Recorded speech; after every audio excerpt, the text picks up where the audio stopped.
उत्तर प्रदेश के बलरामपुर ज़िले के थाना कोतवाली उतरौला क्षेत्र में दो नाबालिग बच्चे और उनके साथ एक बड़ा व्यक्ति कुछ ऐसा कर रहा था जिसने पुलिस के होश फाख्ता कर रखे थे।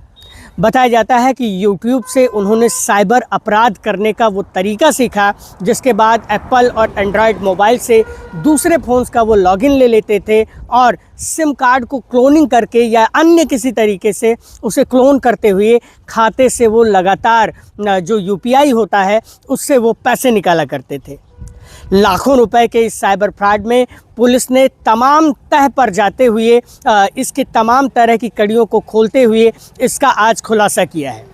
बताया जाता है कि लाखों रुपए का ये साइबर फ्रॉड, जिसमें 2 बाल अपचारी गिरफ्तार किए गए हैं, इसके साथ ही एक व्यक्ति गिरफ्तार किया गया है जिसे अब जेल भेजा जा रहा है।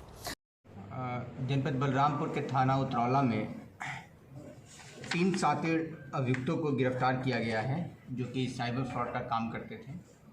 और इन लोगों ने ये साइबर फ्रॉड का काम अभी YouTube के माध्यम से, जो इनसे पूछताछ में तथ्य निकल के आए हैं उसके मुताबिक YouTube के माध्यम से सीखा है। इन्होंने आईफोन में सिम डालकर, दूसरे किसी का सिम डाल के उसकी UPI को एक्टिवेट कर लेना और iCloud में वो सिम निकालने के बाद भी वो UPI एक्टिव रहता है, उसको कैसे एक्टिव रखना है ये इन्होंने सीखा। इन्होंने सेकंड हैंड आईफोन ख़रीदा, उसमें से इन्होंने अपने जान पहचान के लोगों में से एक रवि वर्मा है, उनका सिम लेके अपने आईफोन में डाला, फिर उसमें सारा एक्टिवेट कर लिया UPI, उसके बाद सिम इनको वापस कर दिया और वो आईफोन लेके वो लोग नेपाल गए और नेपाल में UPI के माध्यम से पेमेंट करके वहाँ कैश निकाल लिए। इस अकाउंट के लिए उन्होंने ये घटनाएं 2 बार की थी। कुल 95,000 रुपये का इसमें फ्रॉड किया गया था।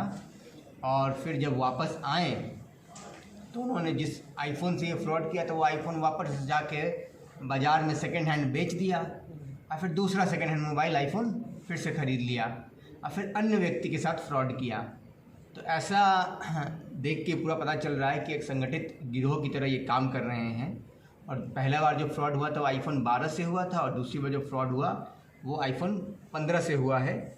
और उसमें अरुण वर्मा नामक व्यक्ति के मोबाइल का सिम को अपने दूसरे आईफोन में डाल के इन लोगों ने सेम उसी प्रकार उसका UPI एक्टिवेट कर लिया और UPI एक्टिवेट करने के बाद 1 लाख रुपए ऑनलाइन खाते में ट्रांसफ़र किए और 65,000 रुपये जो है वो मोबाइल गेमिंग ऐप तिरंगा नामक उसमें लगाया और उससे फिर वो पैसा वापस लिए।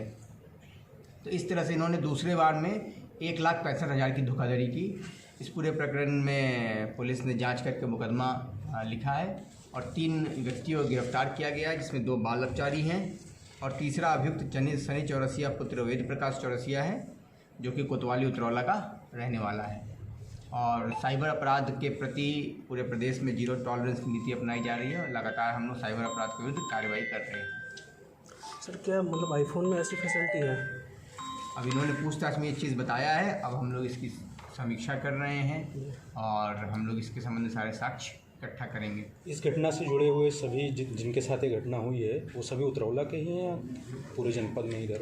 नहीं, उधर के ही हैं। ये अपने पहचान के लोगों के साथ ठगी करते हैं। अपना मोबाइल आप किसी अनजान को नहीं दीजिएगा, वो सिम निकालने के लिए अपना मोबाइल किसी आप पहचान को ही दीजिएगा तो आपके साथ ठगी कर सकता है। मोबाइल आपका पर्स है, उसको किसी को देने से बचें। पुलिस अधीक्षक ने कहा है कि हम लगातार लोगों को सचेत कर रहे हैं कि अपने तमाम जो UPI या OTP या इत्यादि जो इस तरह की चीज़ें हैं जिससे बैंक खाते जुड़े हुए हैं या जिससे आपके पैसे की लेन देन होती है उससे किसी से साझा ना करें और उसमें कई लेयर की सिक्योरिटी लगा के रखें जिससे साइबर अपराध से बचा जा सके। उन्होंने कहा है कि फ़िलहाल बलरामपुर पुलिस की जो साइबर शाखा है और साइबर सेल है या जो साइबर थाना है वो लगातार इस तरह के अपराधों पर अंकुश लगाने के लिए कार्रवाई करता है और हम लगातार लोगों का न केवल पैसा वापस दिला रहे हैं बल्कि इस तरह के आरोपियों को पकड़कर जेल भी भेजने की कार्रवाई कर रहे हैं। बलरामपुर से मैं योगेंद्र त्रिपाठी।